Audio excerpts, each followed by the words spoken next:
Top quality और consistent performance के लिए सिर्फ सिल्वर पंप नाम याद रखना। और रिमांड के दौरान धर्मांतरण के सरगना जलालुद्दीन उर्फ छांगुर बाबा ने 4 अफसरों के भी नाम बताए हैं जो उसके मददगार थे। सूत्रों के हवाले से ये जानकारी सामने आई।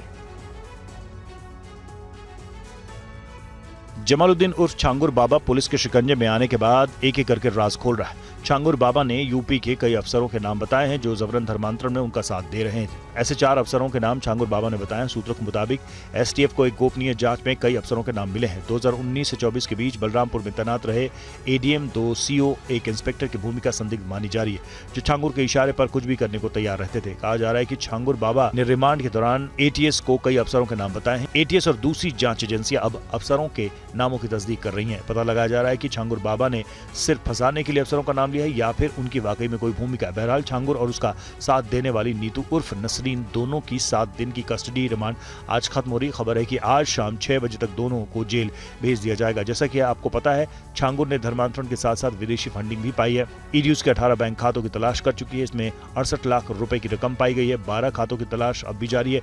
छांगुर बाबा पर 100 करोड़ से ज्यादा की संपत्ति जमा करने का आरोप है।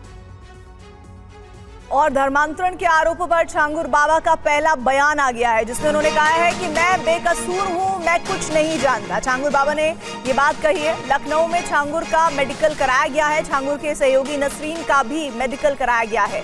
कम्युनिटी हेल्थ सेंटर में कराया गया है ये मेडिकल। अरे छांगुर जी, आप पर आरोप है धर्मांतरण के, क्या कुछ कहेंगे? आपके ऊपर इतने गंभीर आरोप लगे हुए हैं। हम बेकसूर हैं, हम कुछ नहीं जानते। हम बेकसूर हैं, हम कुछ नहीं जानते। अरे छांगुर जी, आप पर आरोप है धर्मांतरण के, क्या कुछ कहेंगे? आपके ऊपर इतने गंभीर आरोप लगे हुए हैं। हम बेकसूर हैं, हम कुछ नहीं जानते। हम बेकसूर हैं, हम कुछ नहीं जानते। आप जो है। और छांगुर बाबा आतंकी ट्रेनिंग कैंप चलाता था। एटीएस की जांच में यह पर्दाफाश होता नजर आ रहा है। एटीएस की एफआईआर की कॉपी में छांगुर पर आतंकी कैंप चलाने का भी जिक्र किया गया है।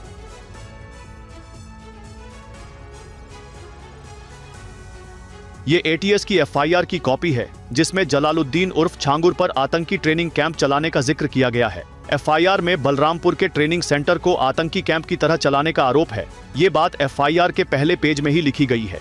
ये भी कहा गया है कि नेपाल सीमा से सटे गांवों में छांगुर धर्मांतरण के अड्डे खोलना चाहता था, जहां उसने इस्लामिक मूवमेंट के लिए एक टीम भी तैयार कर ली थी। सीमावर्ती जिलों में वो तकरीर के बहाने जलसों में पर्चे बांटकर ये जानने की कोशिश करता था कि सीमावर्ती युवाओं की सोच कैसी है। उनकी सोच के आधार पर वो जिहाद की कोशिश में जुटा था। इसके लिए वो पैसे का लालच देकर युवाओं की बड़ी फौज तैयार कर रहा था। खबर है कि छांगुर को विदेश से फंडिंग मिलती थी। उसी फंड से उसने मजगंवा गांव में दारुल उलूम गुफा नाम से मदरसे का निर्माण कराया, जहां गरीब हिंदू और मुस्लिम बच्चों को इस्लामिक और देश में कट्टरता फैलाने की शिक्षा दी जाती थी। छांगुर के मदरसे में विदेशी नागरिकों की भी आवाजाही होने का दावा किया गया है। इनमें कुछ संदिग्ध पाकिस्तानी नागरिकों को भी आर्थिक मदद दिए जाने के प्रमाण मिले हैं। एफआईआर में इस पूरी साजिश के पीछे बड़े आतंकी नेटवर्क का शक जताया गया है।